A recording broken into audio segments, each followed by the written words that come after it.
الحمد لله نحمده ونستعينه ونستغفره ونؤمن به ونتوكل عليه ونعوذ بالله من شرور أنفسنا ومن سيئات أعمالنا من يهده الله فلا مضل له ومن يضلله فلا هادي له ونشهد أن لا إله إلا الله وحده لا شريك له ونشهد أن سيدنا وشفيعنا وحبيبنا وسندنا ومولانا محمد صلى الله تعالى عليه وعلى آله وأصحابه وأتباعه وأزواجه وذرياته وبارك وسلم تسليما كثيرا كثيرا أما بعد فقد قال الله تبارك وتعالى يا أيها الذين آمنوا اصبروا وصابروا ورابطوا واتقوا الله لعلكم تفلحون وقال سبحانه وتعالى ومكروا ومكر الله والله خير الماكرين صدق الله العظيم. محترم دوستوں اور بزرگوں، گزشتہ 2 ہفتوں سے جو موضوع چل رہا تھا وہ موضوع تھا آنے والی نسلوں میں ایمان کیسے باقی رہے. ہماری اولادوں کے اندر اسلامی شعائر کس طریقے سے باقی رہیں، آنے والی نسلیں کس طریقے سے توحید پر قائم رہیں، اس کے لیے ہمیں کیا کرنا چاہیے. کچھ باتیں میں نے عرض کر دی تھی، لیکن اس جمعہ کو اس موضوع کو روک کر میں کسی اور موضوع پر بات کرنا چاہ رہا ہوں.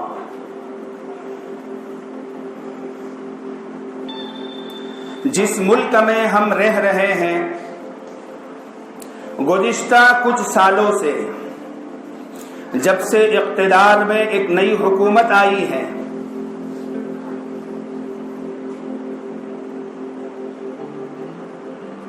تب سے مسلسل اقلیتوں کے ساتھ اور اقلیتوں میں خاص طور پر مسلمانوں کے ساتھ وہ سوتیلا برتاؤ کیا جا رہا ہے کہ جس کی امیدیں ہندوستان کی آزادی کے جو مجاہدین تھے، انہوں نے کبھی اس کی امیدیں، کبھی اس کا تصور بھی نہیں کیا تھا.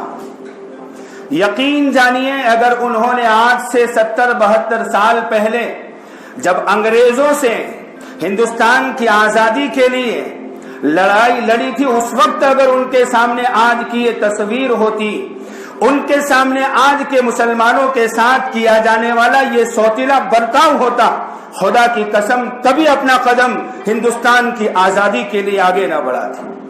ایسی آزادی، اسے کوئی آزادی کہتا ہے؟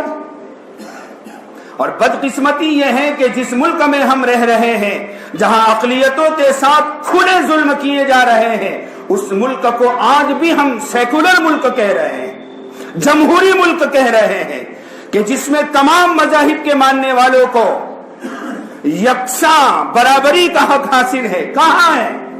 ذرا ایک حق تو دکھاؤ.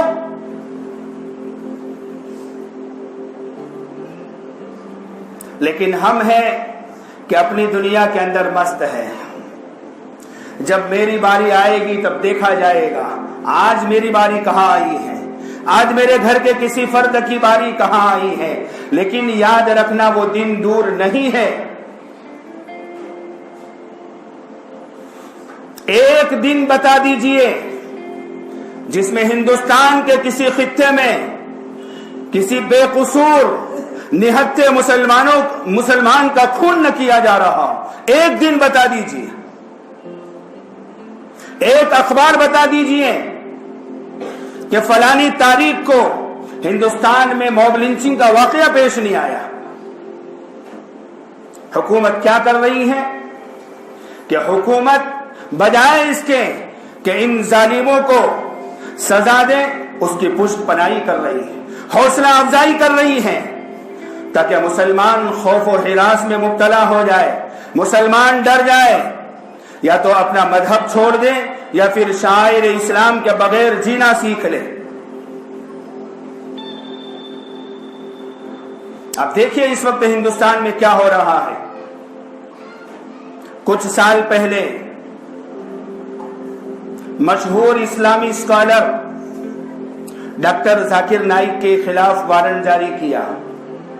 डॉक्टर जाकिर नाइक से हमारा इख्तिलाफ अपनी जगह है, उनके नजरियात, उनके अफकार से उलमाए देवबंद का इख्तिलाफ अपनी जगह है, लेकिन जब उस पर वारंट जारी हुआ, उसके खिलाफ हिंदुस्तान की मौजूदा जालिम हुकूमत ने शिकंजा कसने का इरादा किया, सबसे पहले आवाज उलमाए देवबंद ने बुलंद की थी। लेकिन उस वक्त हम खामोश रहे, सिर्फ बयानबाजी, अखबारों में हमने अपने नजरियात दे दिए कि हम इसको हरगिज बर्दाश्त नहीं करेंगे, ये नहीं करेंगे, वो नहीं करेंगे। दूसरे दिन मामला बिल्कुल ठंडा।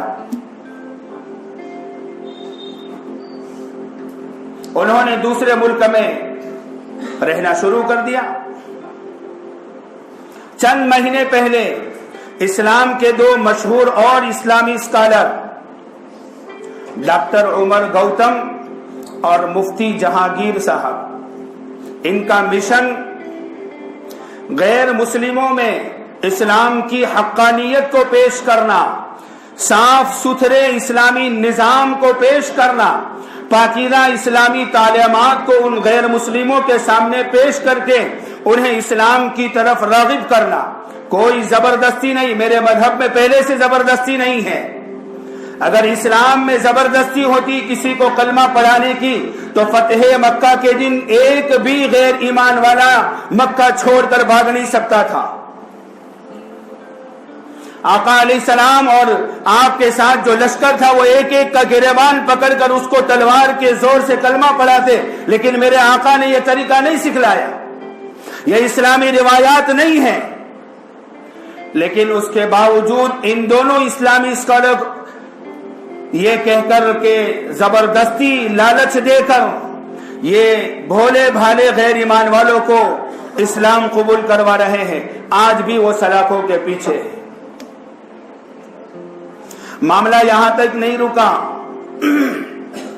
उससे आगे बढ़ते हुए 2 रात पहले अचानक एक और मुस्लिम स्कॉलर हजरत मौलाना कलीम सिद्दीकी साहब, बहुत बड़े आलिम हैं, सिर्फ अहले हिंद ही नहीं, आज ही मैंने सुना मौलाना मक्की जो मक्कतुल मुकर्रमा के अंदर पिछले 30-40 साल से बैठकर हनफियत को बयान कर रहे हैं, कुरान और हदीस को बयान कर रहे हैं, आने वाले हुज्जाज को मसाइल बताते हैं, वो उनकी तारीफ करने पर मजबूर है। ऐसा इस्लामी स्कॉलर, न उससे हुकूमत से कोई लेना देना, न और किसी सियासी जमात से उनका कोई लेना देना, एक जगह से मजहबी प्रोग्राम से लौट रहे हैं, अचानक रास्ते से गिरफ्तार कर लिया जाता है, जैसे कोई बहुत बड़ा क्रिमिनल हो, बहुत बड़ा मुजरिम हो। और इल्जाम क्या लगाया जाता है कि जबरदस्ती आप लोगों का धर्म परिवर्तन करा रहे हैं, जबरदस्ती आप लोगों को मजबूर कर रहे हैं कि आप कलमा पढ़ो। विदेश से आपके लिए पैसे भेजे जाते हैं ताकि आप इनको लालच दे सको। और अब भी हमारा रवैया क्या है? 2-4 हमारे नाम निहाद कायदीन ने अखबारात के अंदर मीडिया के सामने बयान दे दिया कि हिंदुस्तान के अमन पसंद लोगों के लिए हरगिज ये अच्छी खबर नहीं है, हम इसे बर्दाश्त नहीं करेंगे। लेकिन जमीनी तौर पर लाई अमल کہ نہیں وہ تو اس وقت ہوگا جب میری باری آئے گی, اس سے پہلے میں بیدار ہونے والا نہیں ہوں. یہ ہے آج کے مسلمانوں کا رویہ. میرے محترم دوستو بزرگوں, اگر معاملہ اسی طرح چلتا رہا تو وہ دن دور نہیں ہے کہ یہ حکومت اپنے منصوبوں میں, اپنے پروپیگنڈوں کے اندر کامیاب ہو جائے گی, کامیاب ہوتی ہوئی نظر آ رہی ہے. یہ میں آپ کو ڈرا نہیں رہا, دھمکا نہیں رہا, آپ کو بیدار کرنے کی کوشش کر رہا ہوں کہ ہم کتنے خواب غفلت میں سوئے ہوئے ہیں. یہ قوم کہاں جا رہی ہے جس قوم کو قرآن آج سے 1450 سال پہلے کہہ رہا ہے, یا ایھا الذین آمنوا اصبروا وصابروا ورابطوا واعدوا لهم ما استطعتم من قوة وبالرباط الخيل ترهبون به عدو الله وعدوكم وآخرين من دونهم لا تعلمونهم الله يعلمهم. یہ تعلیم دی ہے. ہر جگہ حکمت کی تعلیم نہیں دی, ہر جگہ امن پسند کی تعلیم میرے مذہب نے نہیں دی. آج مسلمانوں کا کردار کیا ہے کہ وہ مجھے اور آپ کو اور مسلم قوم کو دیش کا غدار کہہ رہے ہیں, دیش کا غدار ثابت کرنے پر تلے ہوئے ہیں, اور ہم ہیں کہ نہیں, میرا مذہب تو کہہ رہا ہے مظلوموں کی مدد کرو, میرا مذہب کہہ رہا ہے کہ اپنے پڑوسی کی مدد کرو. یقیناً کہہ رہا ہے, مسلمان بھوکا مر رہا ہے اس کی فکر نہیں ہے, لیکن دکھانے کے لیے راستوں پر آ کر غیر ایمان والوں کی مدد کی جا رہی ہے. یہ اسلامی تعلیمات نہیں ہے, برا لگے تو معاف کرنا. یہ ہرگز اسلامی تعلیمات نہیں ہے. میرا مذہب جس دن سے وجود میں آیا اس دن سے امن پسند ہے اور تا قیامت امن پسند رہے گا. اس کی امن پسندی کا ثبوت, اس کی امن پسندی کے دلائل پورا قرآن دے رہا ہے, میرا رب دے رہا ہے, میرے نبی کی تعلیمات دے رہی ہے, میرے صحابہ کی زندگیاں دے رہی ہے. کیا ان غداروں سے ہم امن پسند کا سرٹیفکیٹ لینے کے لیے یہ کام کر رہے ہیں؟ جو خود ٹیررسٹ ہیں, جو خود غدار ہیں دیش کے, وہ مجھے اور آپ کو امن پسندی کی تعلیم دیں گے, امن پسندی کا سرٹیفکیٹ دیں گے؟ کہاں جا رہے ہیں ہم؟ کس خواب میں سوئے ہوئے ہیں؟ اب کون سے فرشتوں کی مدد کا انتظار کر رہے ہیں؟ یاد رکھیے, فرشتوں کی مدد مسلمانوں کے ساتھ یقیناً آئے گی, لیکن گھروں میں پلنگ کے نیچے چھپ کر نعرے تکبیر اللہ اکبر کہنے سے نہیں آئے گی. بدر کے میدان میں جانا پڑے گا, پھر فرشتوں کی مدد آئے گی. وَلَقَدْ نَصَرَكُمُ اللَّهُ بِبَدْرٍ وَأَنْتُمْ أَذِلَّةٌ فَاتَّقُوا اللَّهَ لَعَلَّكُمْ تَشْكُرُونَ. دنیا کا سب سے عظیم انسان اس وقت بدر کے میدان میں موجود تھا. وہ چاہتا تو براہ راست اللہ تعالیٰ سے اسی وقت مدد اتروا کر, زمین کو پھاڑ کر, آسمان کا ٹکڑا گرا کر دشمنوں کو ختم کروا سکتا تھا, لیکن فرمایا نہیں, یہ دنیا دار الاسباب ہے, یہاں میدان میں آنا پڑے گا. خدا کی مدد میدان میں اترنے کے بعد آئے گی, اور آئی بدر کے میدان میں اللہ کی مدد. کیا نبی علیہ السلام حکمت پسند نہیں تھے؟ کیا آپ کے سامنے حکمتیں نہیں تھی؟ کیا آپ کے پاس صبر نہیں تھا؟ کیوں بدر کے میدان میں اترے؟ کیوں احد میں گئے؟ کیوں حنین میں گئے؟ اس لیے بھائیو, دوستو, بزرگوں, اب غفلت میں سونے کا وقت نہیں ہے. بہت ہو گئی غفلتیں ہماری. یہ وقت ہے اپنی بیداری کا.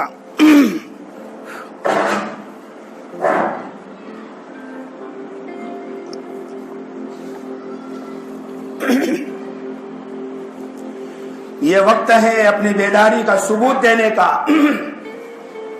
مثل مشہور ہے کہ جب چور کو چوری کرنی ہوتی ہے اور اسے پتا چلتا ہے کہ فلانے گھر کا جو مکین ہے, اس گھر کا جو رہنے والا ہے, وہ اس وقت گھر میں موجود نہیں ہے.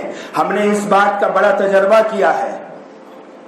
تو وہ رات میں آتے ہیں, ایک دن ہلکے کنکر پھینکتے ہیں, آہستہ سے دروازہ کھٹکھٹاتے ہیں, دیکھتے ہیں اندر سے کوئی آواز نہیں آتی. 2-3 दिन तक इनका ये अमल होता है। जब सामने से कोई रद्द अमल नहीं होता तो फिर चौथे दिन वो घर में उतरकर उस घर का सफाया कर देते हैं। मुसलमानों की ताकत को आजमाने के लिए, मुसलमानों के जज्बात को आजमाने के लिए मुख्तलिफ बिल लाए गए। 3 तलाक के खिलाफ बिल लाया गया। चंद दिन तक मुसलमानों ने एहतजाज किया, कुछ तदाबीर की। उसके बाद मुसलमान फिर अपने गफलत की नींद सो गया और बिल लाए गए। लेकिन वही मामला जो पहले से चला आ रहा है, चंद दिन तक अपना जोश दिखाते हैं, उसके बाद फिर ठंडे पड़ जाते हैं। फिर बाबरी मस्जिद का मुकदमा आया। सारे सबूत के बावजूद मुसलमानों के कब्जे से उस मस्जिद को छीन लिया गया। क्यों? कि एक तरफ 25 करोड़ है, एक तरफ 100 करोड़ है। वहां 100 करोड़ की आबादी का मसला है और 25 करोड़ मुसलमान कि उनको तो पहले से आजमाया जा चुका है। अब वो बेदार होने वाले नहीं हैं, वो तो बहुत ज्यादा अमन पसंद हो गए हैं, हद से ज्यादा अमन पसंद हो गए हैं। यकीनन वो सुप्रीम कोर्ट के फैसले को ये कहकर कि अब मेरा अल्लाह इंसाफ करेगा, कबूल कर लेंगे और कर लिया। नतीजा क्या हुआ?